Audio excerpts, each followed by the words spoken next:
bonjour à tous. Dans ce numéro de l'invité de l'économie, je reçois M. Yves Aka, président de la Fédération nationale des associations de consommateurs de Côte d'Ivoire. Monsieur Yves Aka, bonjour. Bonjour, monsieur. Bonjour et merci d'avoir accepté notre invitation. Quelle appréciation faites-vous de la décision du gouvernement de suspendre à titre conservatoire l'exportation du riz et du sucre? Oh, je crois que c'est la chose la plus logique au monde, étant donné que on n'arrive pas à satisfaire nos besoins locaux.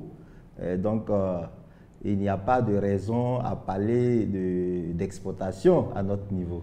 Et d'ailleurs même, je crois que nous sommes en train de négocier avec l'Inde pour pouvoir compléter le peu de riz que nous avons, pour pouvoir manger du riz en Côte d'Ivoire. Donc, c'est vraiment logique qu'on ne se mette pas aussi à exporter, sinon ce sera vraiment illogique. Alors, voilà. Ce sera pour quel impact finalement? On sait que ce n'est pas la toute première fois que l'État prend une telle décision. Oui, justement, je crois qu'en 2022, l'État avait pris, il y a eu un décret portant suspension de certaines denrées alimentaires comme la ticket, je crois bien les denrées de grande consommation qu'on exportait. Et donc, c'est d'une continuité pour l'État d'agir dans ce sens chaque fois qu'il y a crise. Voilà. Mais je crois que l'essentiel, ce n'est pas de prendre des mesures conjoncturelles. Alors, nous prenons plus de mesures structurelles. Sur la durée. Qui sont plus durables. Comment l'État pourrait contrôler le respect de cette décision-là, la mise en œuvre de cette décision sur le terrain? Moi-même, je suis un peu étonné parce que le sucre, parlant du sucre, on n'en a pas assez. Et comment on peut se mettre même à exporter une denrée que nous-mêmes, voilà, on n'a pas encore atteint l'autosuffisance en sucre et en riz. Voilà, c'est quand on est autosuffisant qu'on parle d'exportation. Maintenant, les quelques producteurs dans le domaine qui vont vouloir peut-être exploiter la piste d'aller vendre à l'extérieur, certainement c'est parce que l'offre, on leur propose un prix peut-être alléchant. Sinon, en Côte d'Ivoire, concernant le riz et le sucre, pour le moment, parler d'exportation même, c'est vraiment illogique. Est-ce que c'est seulement sur le riz et le sucre qu'on ressent le plus, que le consommateur ressent le plus la cherté de la vie? Non. Il y aurait d'autres produits? Oui, le riz et le sucre, tout ce qui est alimentaire, peut-être le riz et le sucre prédominent, mais dans d'autres secteurs, aujourd'hui, dans le domaine du logement, même le transport, c'est vrai que il y a beaucoup d'entreprises qui sont en concurrence aujourd'hui, sont en train de faire baisser un peu les choses. Il y a une qualité de service avec l'arrivée de certaines entreprises. Mais les prix ne sont pas encore ce que nous, consommateurs, nous voulons. Parce qu'à certaines heures, les prix des tarifs de transport grimpent. Voilà, donc c'est aussi un problème. Voilà, maintenant, concernant même les centres de santé, quand on va dans les cliniques, aujourd'hui, tout ce que nous voyons sur le marché de la santé, en ce qui concerne les services de santé, ce n'est pas encore ça. Voilà, les cliniques sont vraiment inaccessibles. Voilà, les coûts sont très élevés. Que ce soit dans le public, que ce soit dans le privé. Voilà, justement. Tu vas dans une clinique, on va te faire plusieurs tests, des analyses, et tu ressors. Tant que si tu n'es pas assuré, c'est vraiment compliqué. Voilà. Alors, malgré le fait que l'État manifeste tout de même une certaine volonté pour encourager, soutenir la production locale en riz, par exemple, avec la mise en place de ce fonds de 150 milliards pour que d'ici 2025, nous soyons autonomes, autosuffisants en riz. On constate que les effets pour l'instant sont timides. On ne perçoit pas véritablement les effets de cette volonté-là. Oui, aujourd'hui, il faut le dire clairement, il n'y a pas de politique réelle, politique sincère hein, de riziculture en Côte d'Ivoire. Nous avons connu, il n'y a pas longtemps, il y a eu un ministère de riziculture. Mais ce ministère n'a même pas fait un an. Nous, on a commencé à acclamer nos consommateurs pour dire que voici un ministère qui va régler un problème. Voilà. Malheureusement, ce ministère a été, je dis, abrogé. Et donc, aujourd'hui, on parle de l'ADRI, une agence de développement de riziculture qui existe que de nom, puisque nous ne voyons pas concrètement ce que l'ADRI fait pour que les Ivoiriens puissent être autosuffisants en riz. Pourtant, les potentialités sont là. Peut-être que l'ADRI ne communique pas encore assez autour de ces actions. Ok, donc il faut communiquer pour qu'on sache ce qu'on fait. Non, moi je ne les défends pas, je dis peut-être. Ah, peut-être, mais je vais dire, les Ivoiriens, lorsque le résultat se voit, hein, aujourd'hui tout le monde pleure. S'il y a flambé de prix du riz, c'est parce qu'il n'y en a pas suffisamment sur le marché. Et les gens profitent de cette insuffisance en matière de riz pour faire des spéculations. Et puis, bon. Et c'est là l'autre difficulté. Est-ce qu'on peut espérer un jour lutter efficacement contre la vie chère quand on sait que, voilà, nous sommes dans une économie libérale? Oui, mais l'économie libérale, c'est-à-dire, je le dis clairement, nous ne sommes pas contre l'économie libérale. C'est une bonne chose. On ne peut pas faire autre chose que l'économie libérale. Mais comment libéraliser et en même temps contrôler? Voilà. Réguler. Mais la loi 91-999 du 27 décembre 1991 relative à la concurrence, qui a été modifiée par l'ordonnance 2013-662 du 20 septembre 2013 relative à la concurrence. Vous avez une excellente mémoire. Cette ordonnance dit que les prix des biens et services sont déterminés par le libre jeu de la concurrence. Vous voyez, regardons, la concurrence est une très bonne chose. Lorsque dans le domaine de la téléphonie, l'État a adopté la concurrence, avant pour appeler une minute, on va te parler de 500 francs au moins. Hein? Aujourd'hui, tu peux appeler pratiquement à 50 francs, à 100 francs. Donc, la concurrence est une très bonne chose. Au niveau des transports, il n'y a pas longtemps, les sociétés qui sont naissantes, là, les nouvelles sociétés là, sont venues aussi apporter, pas peut-être la baisse des coûts, mais aujourd'hui, il y a au moins une qualité de service. Voilà. Une qualité d'offre. Voilà. Donc, la concurrence permet aux consommateurs d'obtenir le bien-être, en fait. Voilà. Seulement que la loi aussi ne dit pas que c'est la liberté, c'est pas libertinage. La loi a prévu, par exemple, 2 mesures exceptionnelles, ce qu'on appelle l'homologation de prix. Voilà. Lorsque l'État se rend compte que dans un secteur, il y a monopole, par exemple, carburant, le gaz butane, l'eau, l'électricité, les fournitures scolaires d'édition locale, l'État intervient pour fixer le prix. Voilà, donc là, c'est l'État de façon stricte. Maintenant, la deuxième mesure exceptionnelle, c'est le plafonnement de prix, c'est-à-dire plafonnement de prix lorsque il y a flambé de prix dans certains secteurs et qu'on se rend compte qu'à l'occasion de crise, et les consommateurs sont en train de grogner. Par exemple, il y a eu Covid, augmentation de prix.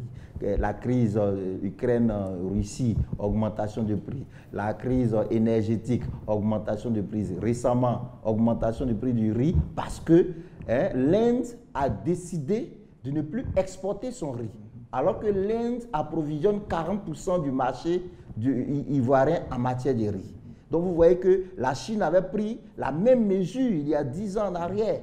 Et donc ces pays, l'Inde est devenue aujourd'hui le pays le plus peuplé au monde. La Chine étant le pays le plus peuplé au monde a voulu être autosuffisant et la Chine a pris cette mesure-là. Un jour quand nous aussi, on sera très peuplé, on va décider par exemple de ne pas exporter ce que nous avons au mieux chez nous. Donc c'est des mesures pour pouvoir assurer le bien-être de sa population et c'est de bonne guerre. Mais il nous revient de ne pas compter, comme je l'ai dit quelque part, de ne pas compter sur le voisin. On ne confie pas son ventre au voisin. Exact. Quand un jour le voisin va te dire mes enfants sont suffisamment nombreux et tout, donc monsieur, je ne peux plus nourrir tes enfants. C'est ce qui se passe aujourd'hui. Nous crions parce que nous avons confié notre ventre à l'extérieur. Donc il faut compter sur nos potentialités locales, c'est-à-dire mettre le paquet, comme on le dit en Côte d'Ivoire, dans la production locale. La production locale. Nous avons suffisamment de bas-fonds.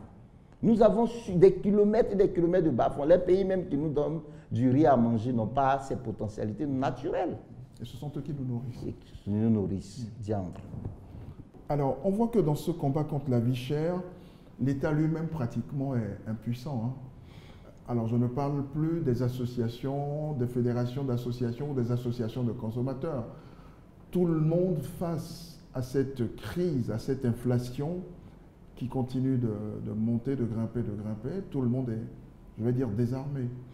Aujourd'hui, l'État fait beaucoup d'efforts quand même, mais je pense que c'est dans la solidarité que nous pourrions vaincre. Est-ce que c'est dans la solidarité seulement ou aussi dans le respect des décisions qui sont prises? En fait, il y a des décisions qui sont prises, il y a de très bonnes décisions, oui.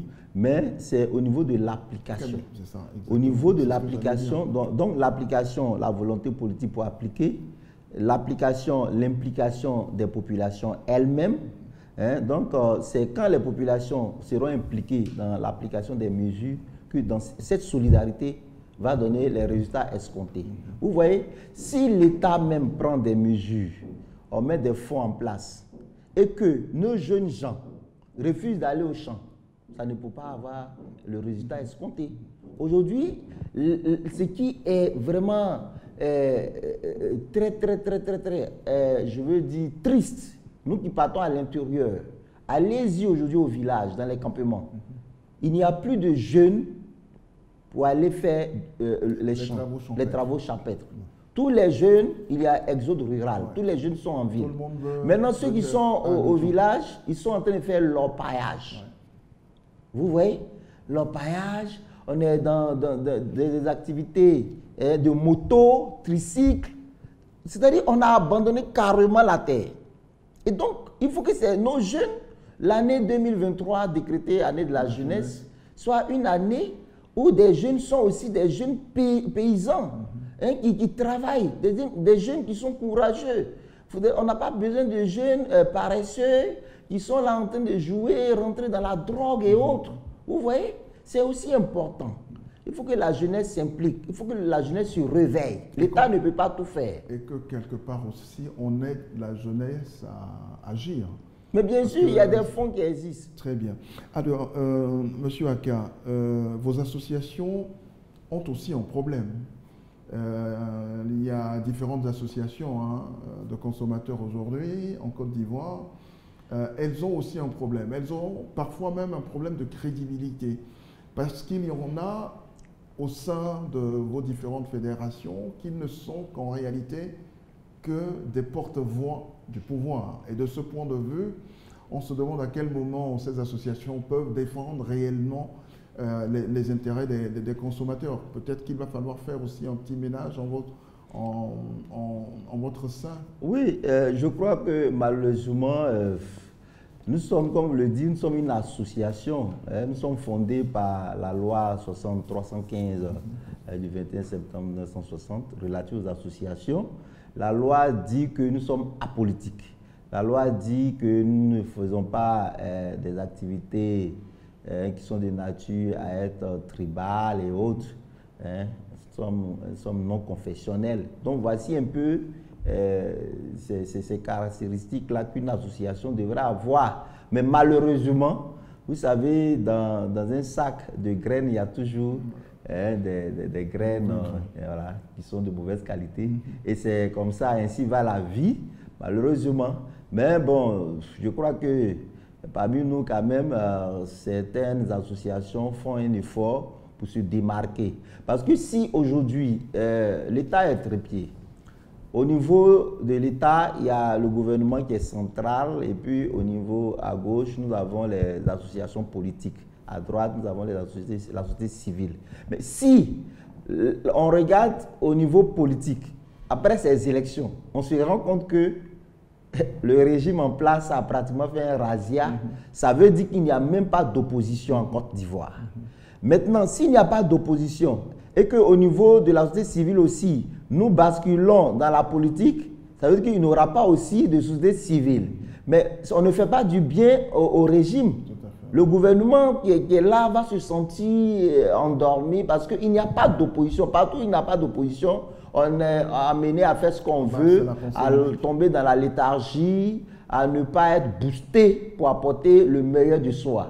Donc, on a intérêt à être vraiment de façon impartiale dans notre, je veux dire, dans notre camp. Voilà, en tant que société civile, pour jouer notre rôle, de sorte à aider le gouvernement à avancer. Il y a aussi d'un point de vue, je vais dire, de l'efficacité. Est-ce que les associations de consommateurs aujourd'hui en Côte d'Ivoire sont outillées pour mener un certain nombre de contrôles sur les produits de grande consommation par exemple, la qualité des produits?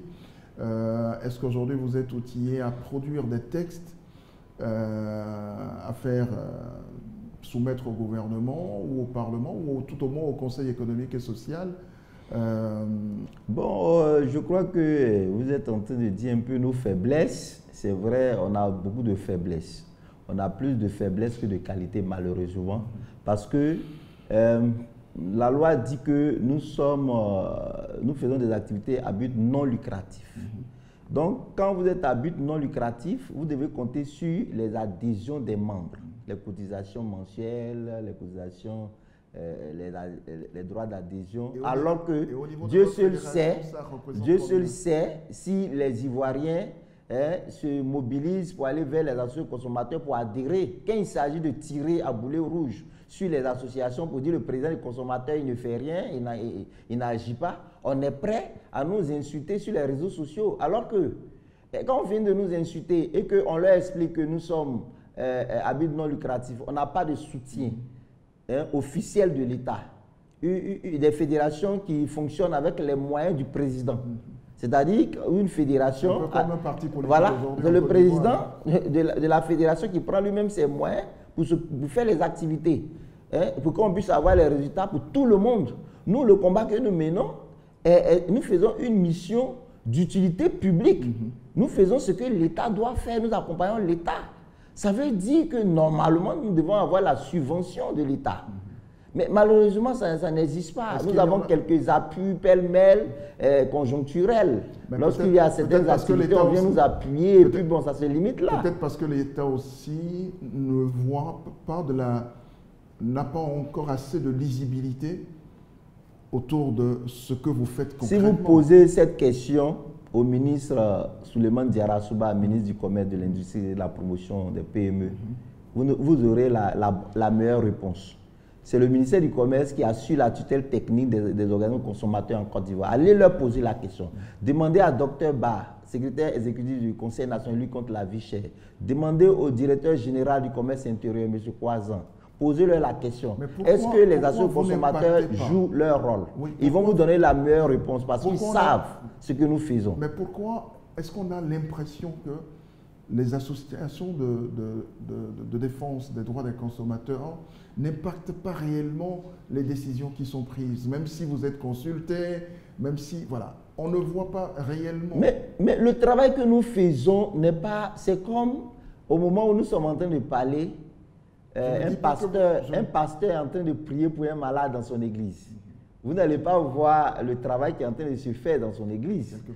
Tant que vous n'adhérez pas à son église, vous ne pouvez pas savoir que ce pasteur-là, il joue un rôle de guérisseur, Dieu l'utilise pour guérir. Alors, donc de façon concrète, que fait la fédération? Mais notre fédération, nous avons beaucoup fait et nous faisons beaucoup. Nous sommes la première fédération de consommateurs en Côte d'Ivoire. Nous avons été créés le 22 décembre 1998.